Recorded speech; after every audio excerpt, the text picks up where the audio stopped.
Bismillahirrahmanirrahim. Assalamualaikum warahmatullahi wabarakatuh. Alhamdulillahi rabbil alamin, wa bihi nasta'inu ala umurid dunya waddin, wa sallallahu ala Muhammadin wa ala alihi wa ashabihi wa man tabi'ahum bi ihsanin ila yaumiddin. Jemaah yang berbahagia, Bapak dan Ibu, saudara dan saudari, adik-adik kaum muslimin yang semoga mendapatkan limpahan rahmat dari Allah Tabaraka wa Ta'ala. Alhamdulillah, kita panjatkan puji syukur kita kepada Allah Jalla wa Ala atas segala limpahan nikmat yang telah Allah berikan kepada kita semuanya.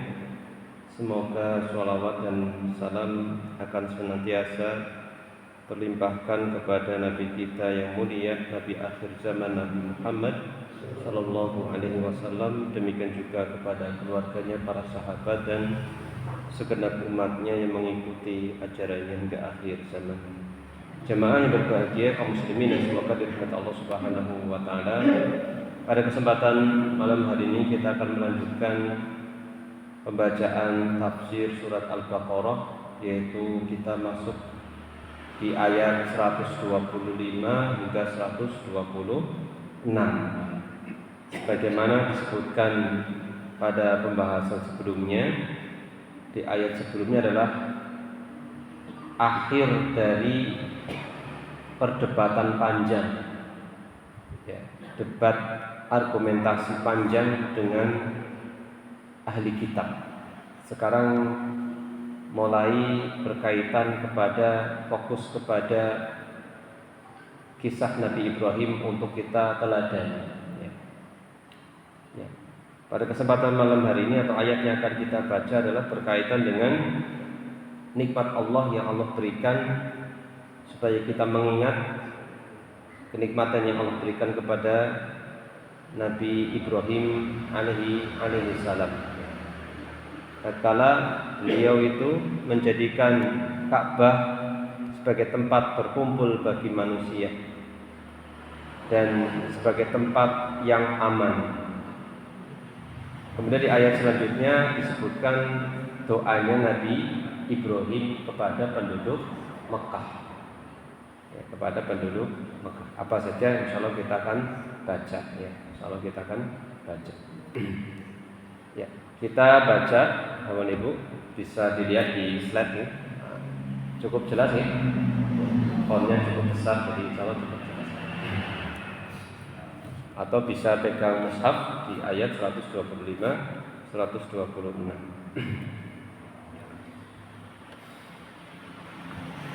A'udzu billahi minasy syaithanir rajim.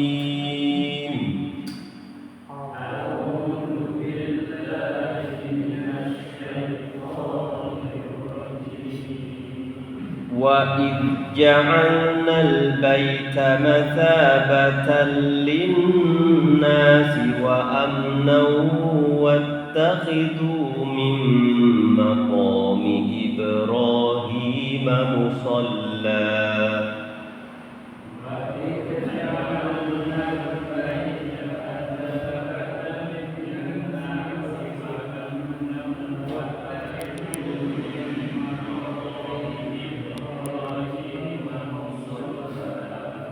وَعَهِدْنَا إِلَى إِبْرَاهِيمَ وَإِسْمَاعِيلَ أَن طَهِّرَا بَيْتِيَ لِلطَّائِفِينَ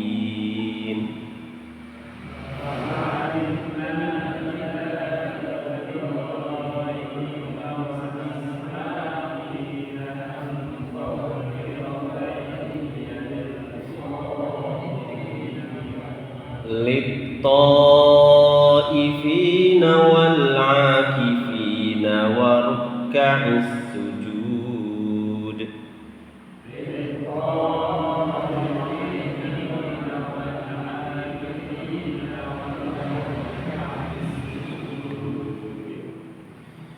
وَإِذْ قَالَ إِبْرَاهِيمُ رَبِّ رب اجعل هذا بلدا آمنا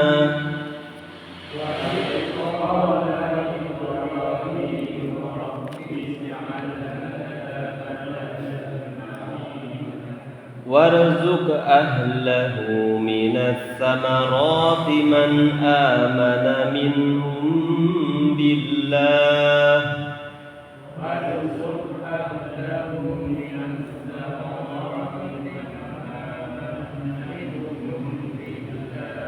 من آمن منهم بالله واليوم الآخر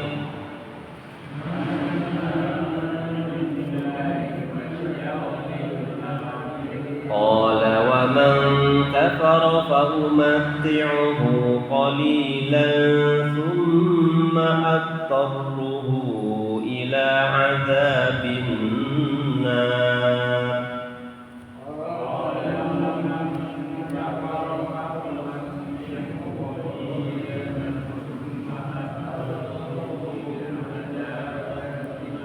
وبئس المصير.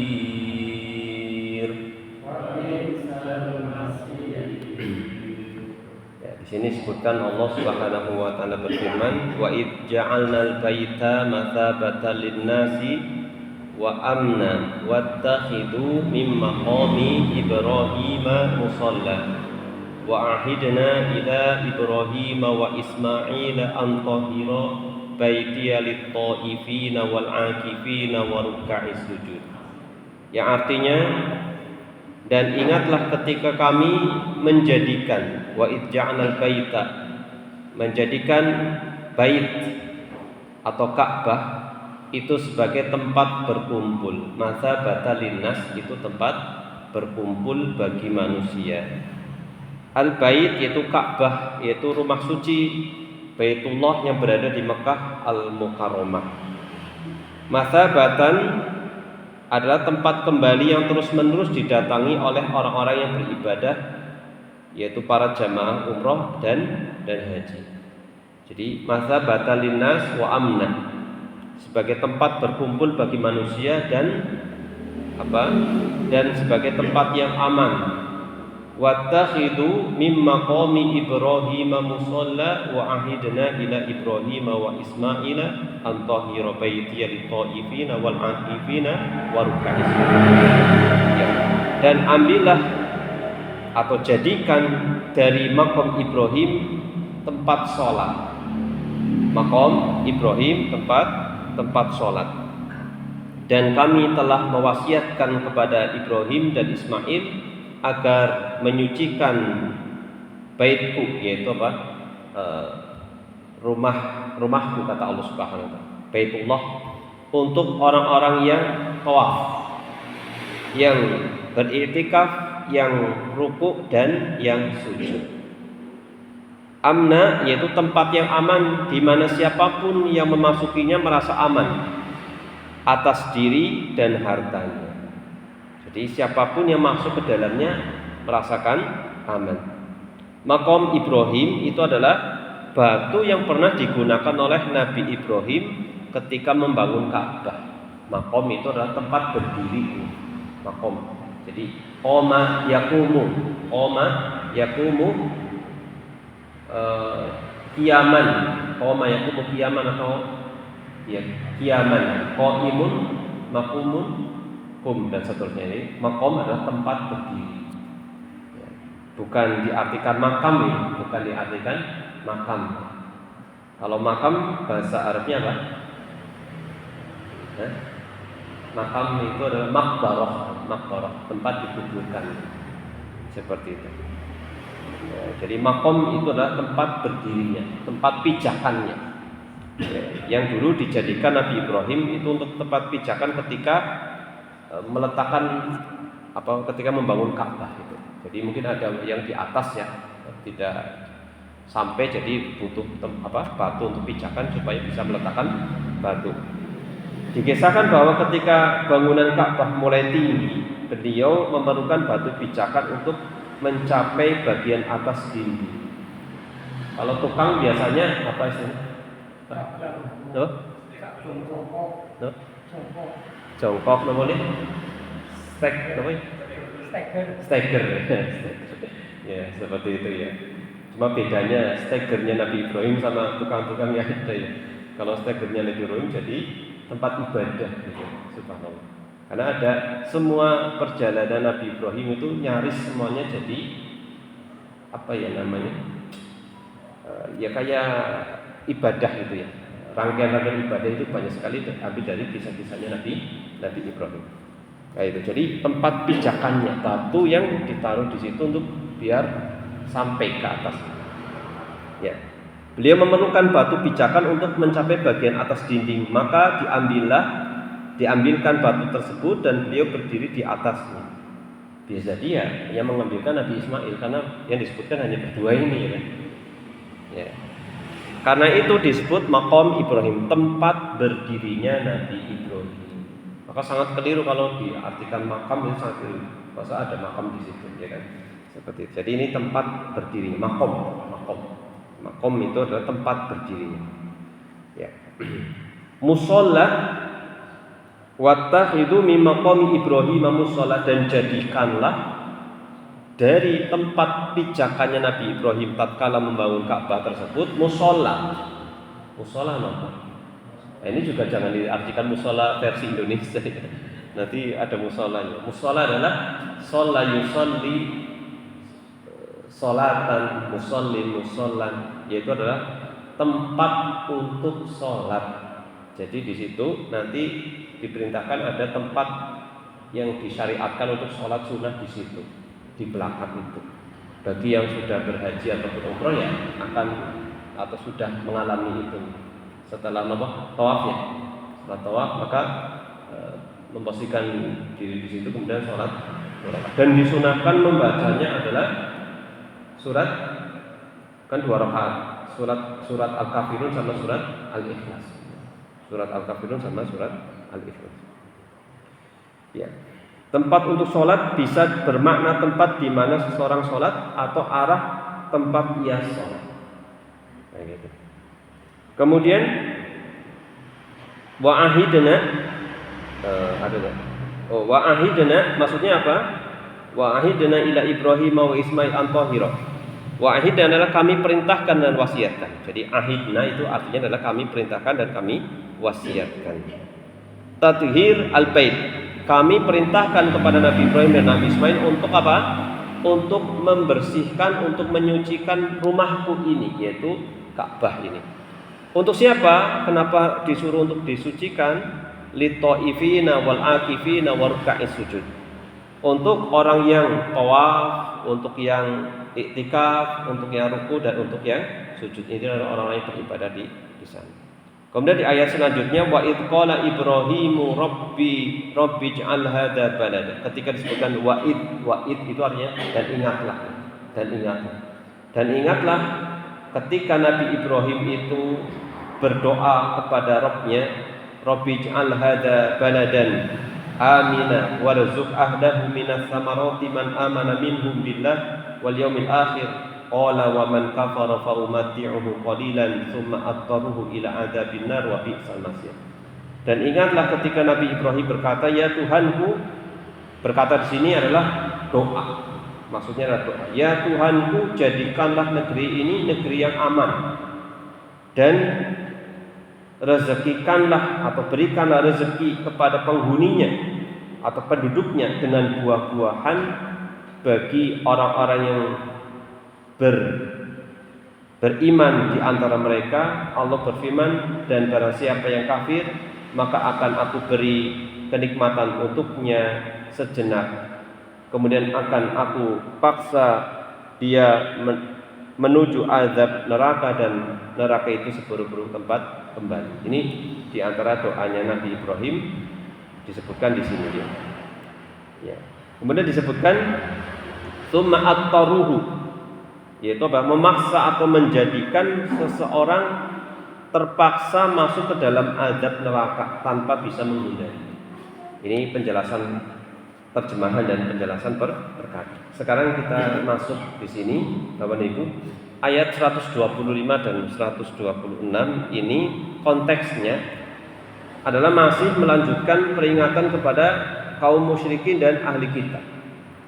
Mazala siyaqu fi tadhkiril musyrikin wa ahli kitab ma'an bi abil anbiya'i wa imamil muwahhidin Ibrahim alaihi salam wa ma sirihi at-thayyibah al-hamidah wa mawaqifihi al-imaniyah al-azimah. Dengan mengingatkan mereka kepada bapaknya para nabi. Jadi bapaknya para nabi itu siapa? Nabi Ibrahim, bapaknya para nabi, sebagaimana sudah kita singgung di pertemuan-pertemuan yang telah lalu, ya. Karena dari Nabi Ibrahim ini bersumber nanti banyak para nabi lahir. Awal mulanya dari Nabi Ibrahim, karena dari dua putranya itu nanti lahirlah para nabi. Dan yang paling banyak dari keturunannya Nabi Ishak. Ini disebut dengan yaitu Bani Israil itu, ya, ahli kitab. Kenapa Bani Israil itu disebut dengan ahli kitab? Ahli kan ahli kitab. Jadi kaum yang banyak sekali kitab suci diturunkan kepada mereka. Kenapa? Karena banyak sekali nabi yang diutus kepada mereka. Dan setiap nabi itu membawa kitab suci. Itu disebut dengan ahli kitab. Ya. Yaitu bapaknya Nabi Ibrahim dan pemimpin kaum yang bertauhid, yaitu Nabi Ibrahim alaihissalam, serta menyebutkan amal-amalnya yang mulia. Disebutkan amalan-amalannya Nabi Ibrahim disebutkan. Yang menyebutkan siapa? Allah Subhanahu wa taala. Nabi Ibrahim tidak pernah menyebutkan amalannya begini, tapi Allah sendiri yang menyebutkan. Dan disuruh diingatkan ketika Al-Qur'an turun, diingatkan dengan ini. Yang mulia, amal-amal yang mulia dan kedudukan yang agung dalam keimanan. Ini konteks ayat ini. Kemudian selanjutnya tujuannya untuk apa? Kenapa disebutkan amalan-amalan mulianya Nabi Ibrahim dan kedudukannya Nabi Ibrahim? Liyatajalla bidzalika butlanu da'wa kullin min ahli kitab wal musyrikin fi intisabihim ila Ibrahim kadiban wa zura. Tujuannya dengan itu tampaklah kebatilan dan palsunya pengakuan atau klaim orang-orang musyrikin maupun ahli kitab yang mengaku sebagai pengikutnya Nabi Ibrahim. Disebutkan keutamaan Nabi Ibrahim, amal-amal Nabi Ibrahim, maka akan tampak sekali kebatilan orang-orang yang mengaku pengikutnya mereka dari kalangan orang musyrikin dan ahli kitab. Karena mereka sendiri juga mengaku sebagai pengikutnya Nabi Ibrahim. Ya. Dan penuh dengan kedustaan, bohong dan kedustaan. Idh huwa muwahhidun wa hum musyrikun. Buktinya apa? Kebatilan persangkaan mereka. Karena Nabi Ibrahim itu muwahhid. Muwahhid itu orang yang mentauhidkan Allah, sedangkan mereka berbuat kesyirikan. Ini saja sudah membedakan. Tidak mungkin antara pengikut dan yang mengikuti berbeda, ya kan? Namanya orang disebut ngikutin sesuatu kan harus sama. Gitu. Karena Nabi Ibrahim ahli tauhid, harusnya yang mengikuti juga ahli tauhid juga. Wa huwa mu'minun wa hum kafirun. Nabi Ibrahim itu orang yang beriman, mereka orang yang kafir.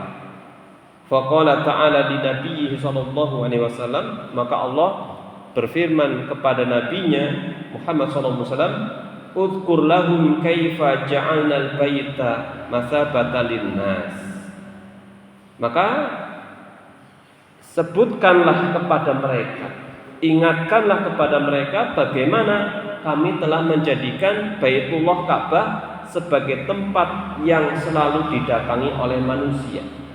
Mereka datang kepadanya pada setiap masa untuk berhaji dan berumrah. Yasubuna ilaihi fi kulli zamanin hijajan wa imaron. Mereka mendatangi Ka'bah tersebut setiap waktu, setiap saat, setiap zaman ada saja manusia yang selalu mendatangi. Ya kan? Sampai hari ini, ya kan? Belum sempat pernahkah kosong gitu? Enggak pernah kosong, ya kan? Dari zamannya Nabi Ibrahim sampai seterusnya ini selalu didatangi.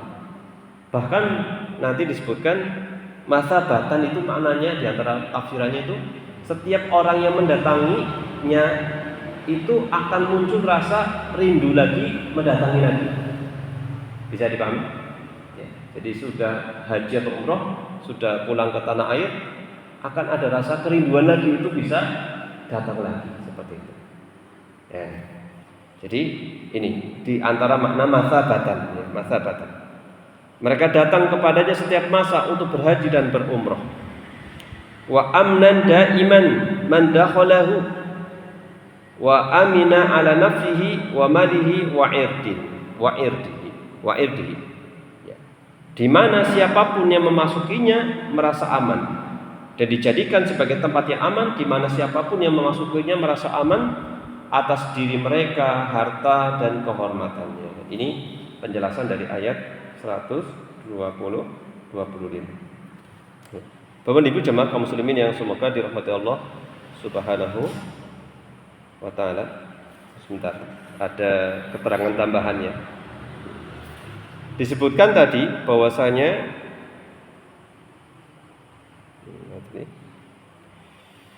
Allah musta'an. Ya. Oh ya. Jadi Ka'bah ini selalu didatangi oleh manusia. Bahkan para nabi juga, bahkan Nabi Muhammad SAW telah mengabarkan bahwa Nabi Musa pernah menunaikan ibadah haji ke Baitullah dalam sebuah riwayat. Dan juga Nabi Hud telah berhaji sebelumnya. Begitu pula seluruh nabi dan rasul lainnya juga sudah melaksanakannya. Subhanallah. Ini disebutkan di sini. Ya, di sini. Ya, kemudian kita lanjutkan penjelasannya dari ayat ini. Wa qulna liman hajjul baita aw tamaru ittakhadhu min maqami Ibrahim musalla. Dan kami berfirman kepada orang-orang yang menunaikan haji dan umrah, ambillah dari makam atau tempat berdirinya Nabi Ibrahim sebagai tempat salat. Ya, sebagai tempat salat. Fakana min sunnati man tawafa bil baiti an yusalliya khalfal maqam rak'ataini. Maka menjadi sunnah bagi siapapun yang tawaf di Ka'bah untuk sholat 2 rakaat di belakang makam Ibrahim. Sholat 2 rakaat di belakang makam Ibrahim. Ya. Jadi firman Allah Subhanahu wa taala, dan kami telah memerintahkan janji yang pasti akan terlaksana disebut sebagai ahad. Ya. Wa ahidna itu maksudnya adalah janji yang pasti terjadi. Apabila kata tersebut disertai dengan huruf ila kepada, maka maknanya menjadi wasiat atau perintah. Jadi maknanya adalah perintah atau wasiat. Kemudian kita lanjutkan, kama ausoina min qabli Ibrahim wa waladihi Ismail. Sebagaimana kami wasiatkan sebelum Nabi Ibrahim dan putranya Nabi Ismail. Sebagaimana kami dahulu telah memerintahkan Nabi Ibrahim dan putranya sebelum itu, ya. Sebelum mereka itu Nabi Ibrahim dan Nabi Ismail sudah diperintahkan dulu. Maksudnya gitu. Bitadhiril baiti min kulli rijzin maknawiyan.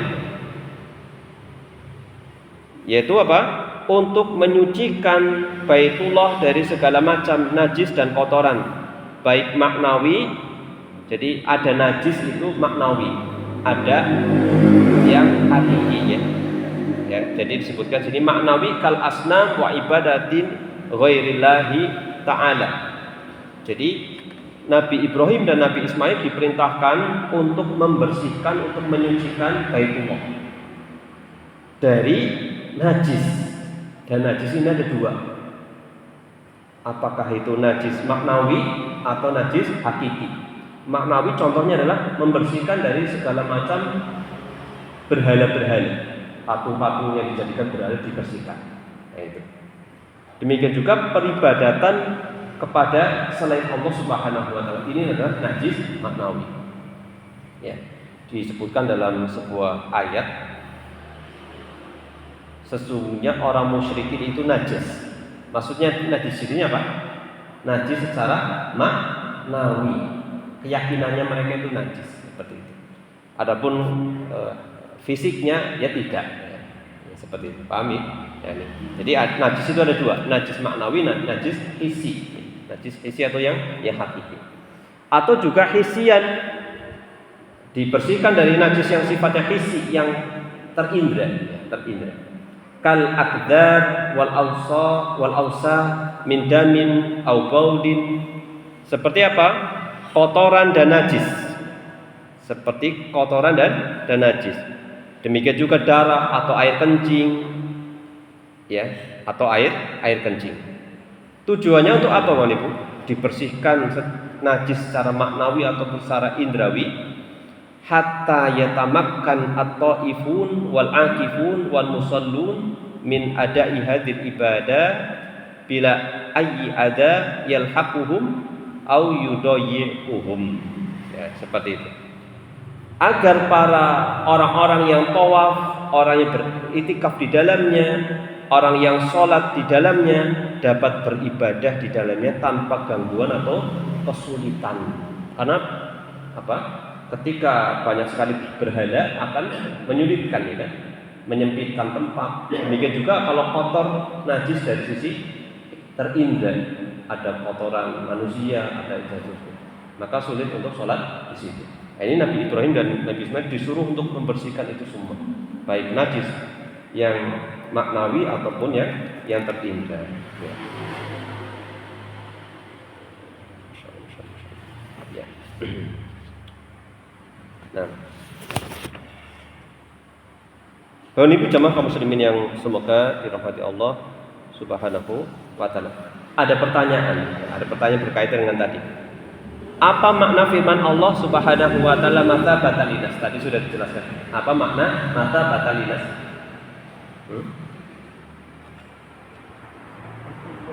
Ya, tempat berkumpulnya, betul.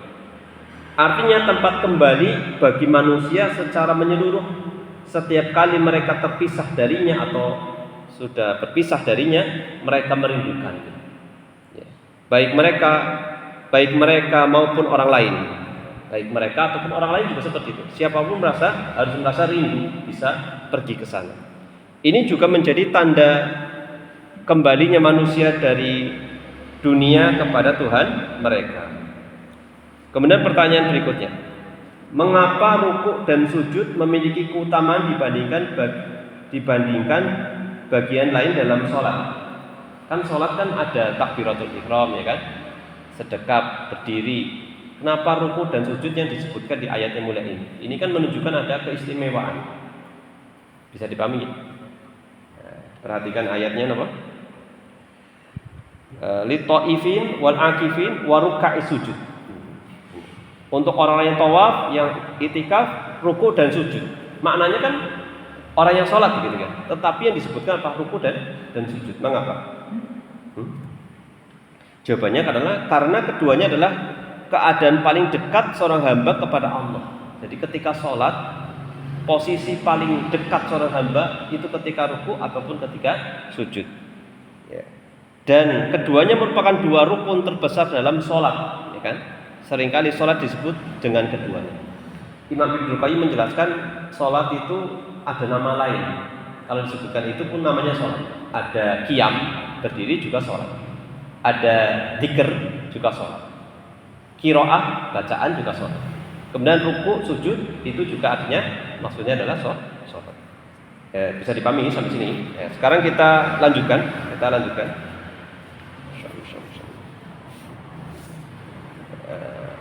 Kita lanjutkan. Hadhihi ma tadammanathu al-ayatul ula. Ini cakupan dari ayat pertama. Adapun yang kedua, faqad tadammanat amrallahi ta'ala li rasulih an yadhkura da'wata Ibrahim rabbahu an yaj'ala baladan amina. Man dakhalahu ya'man fihi ala nafsihi wa malihi wa 'irdihi. Ayat yang kedua yaitu ayat 126 berisi perintah Allah kepada Rasulnya agar mengingatkan manusia tentang doa Nabi Ibrahim ketika beliau berdoa kepada Tuhannya, yaitu kepada Allah Subhanahu wa ta'ala, agar Allah menjadikan negeri ini, yaitu Mekah, sebagai negeri yang aman. Doanya Nabi Ibrahim terbukti apa tidak?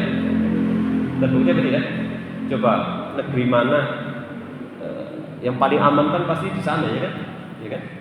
Mana ya? Meskipun ya kriminalitas tetap ada, tidak bisa dibuat, tapi sangat minimal sekali, ya, sangat aman sekali. Ya. Di mana saja, dan ini sudah janji dari Allah. Allah mengabulkan doanya Nabi Ibrahim.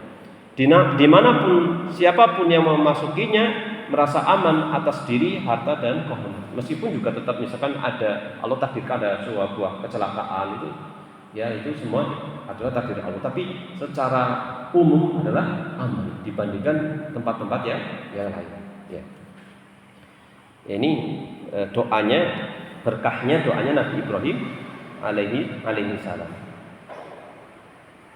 Ya, pertanyaan, terdapat perbedaan pendapat.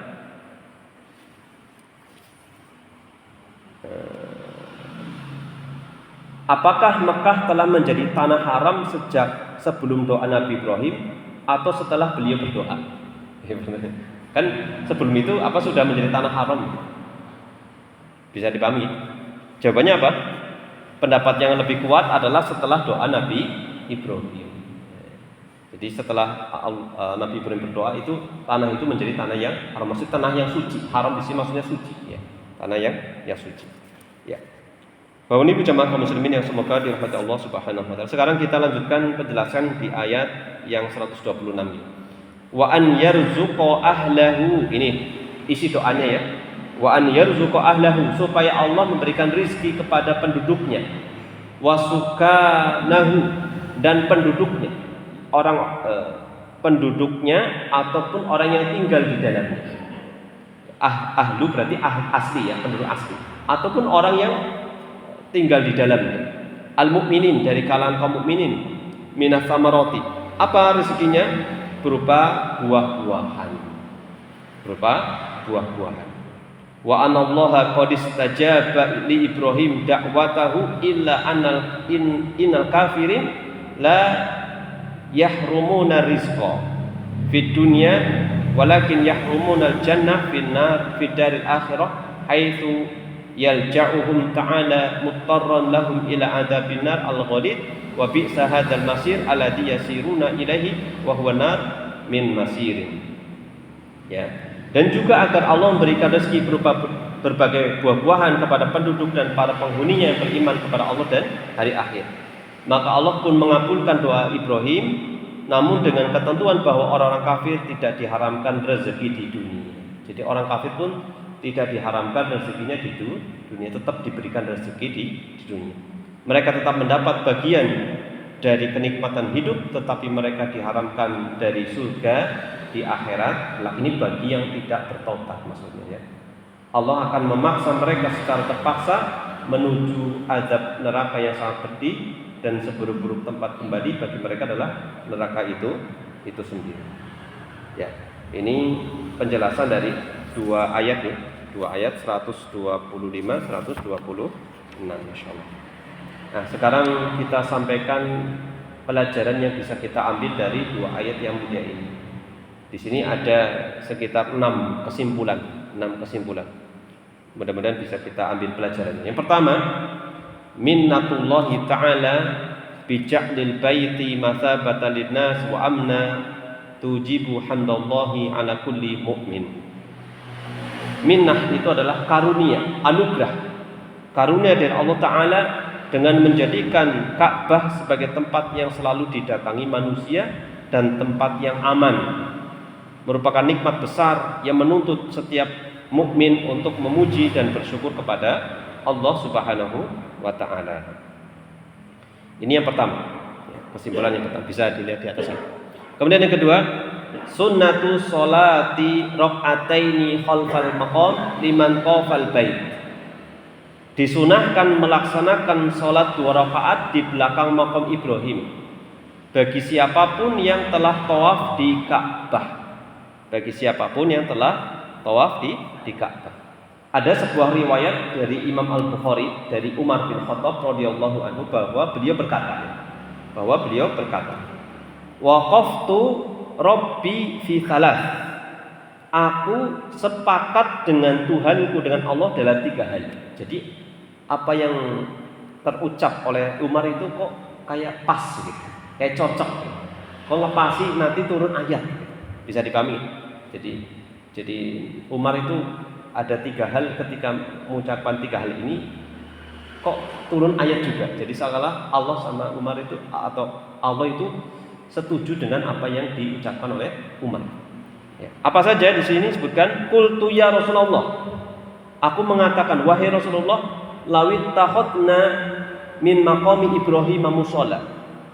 Seandainya kami menjadikan makam Ibrahim sebagai tempat sholat bagaimana? Nah, itu bisa dipahami nih.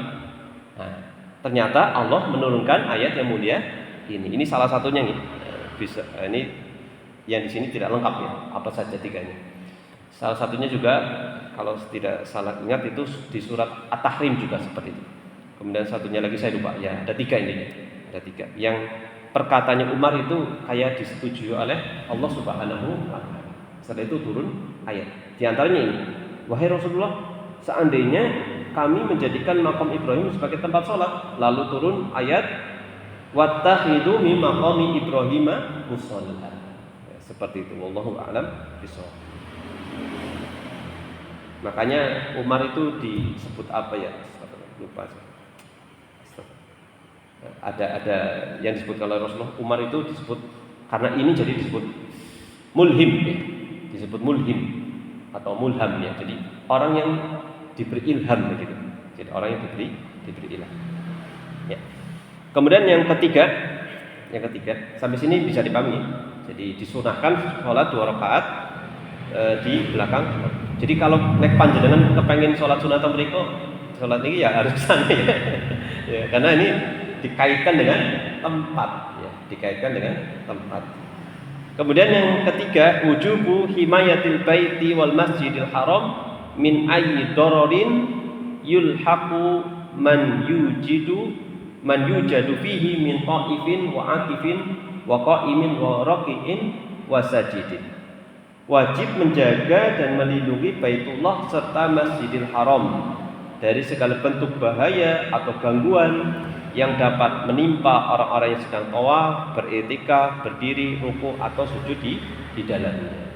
Maka juga sudah sunatullah Allah menjaga, Allah mengilhamkan kepada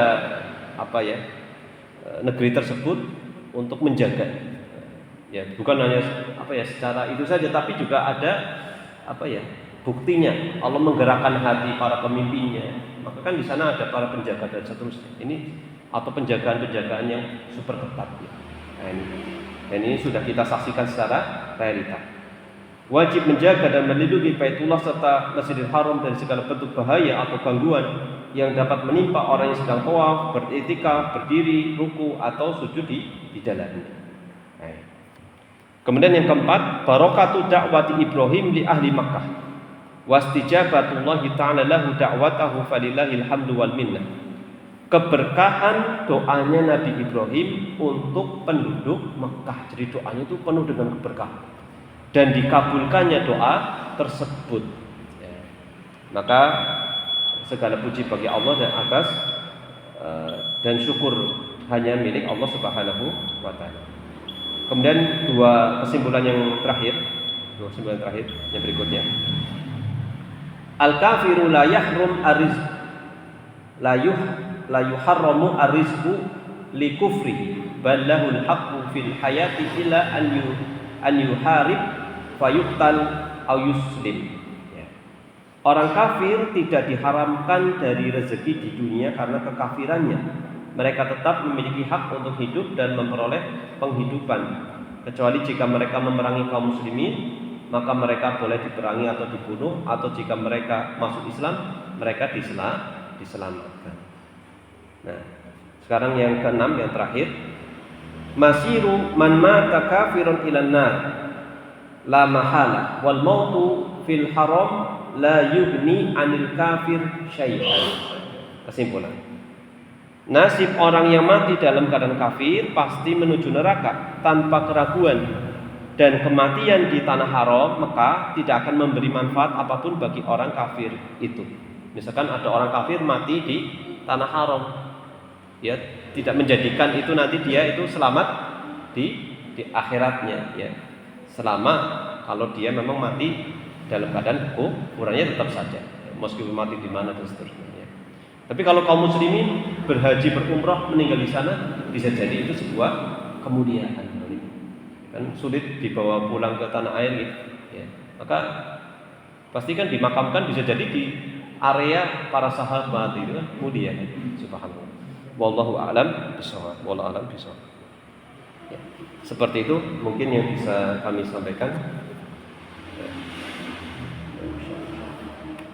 Dan bisa jadi nanti disolatkan apa entah itu di Masjid Nabawi atau mungkin di Masjidil Haram ya kan. Kalau orang meninggal di sana bisa jadi. Ya. Wallahu a'lam bishawab. Ya, mungkin itu yang bisa kami sampaikan kurang lebih ini. Insya Allah sudah mewakili maksud dari ayat yang mulia ini dan kita hanya membacakan dari tafsiran para ulama yang kita pakai. Insya Allah seperti itu. Kitabnya yaitu kitab Aisarut Tafasir dan referensi yang lain, tambahan referensi yang lain. Mungkin itu Bapak Ibu, mohon maaf atas segala kekeliruan dan keterbatasan dan terima kasih atas perhatiannya karena waktu yang membatasi kita cukupkan dan membaca doa kafaratul majelis. Subhanakallahumma bihamdika asyhadu an la ilaha illa anta astaghfiruka wa atubu ilaik wa sallallahu ala Muhammadin wa ala alihi wa sahbihi wa baraka wa salam akhirul kalam alhamdulillahi alamin. Wassalamualaikum warahmatullahi wabarakatuh.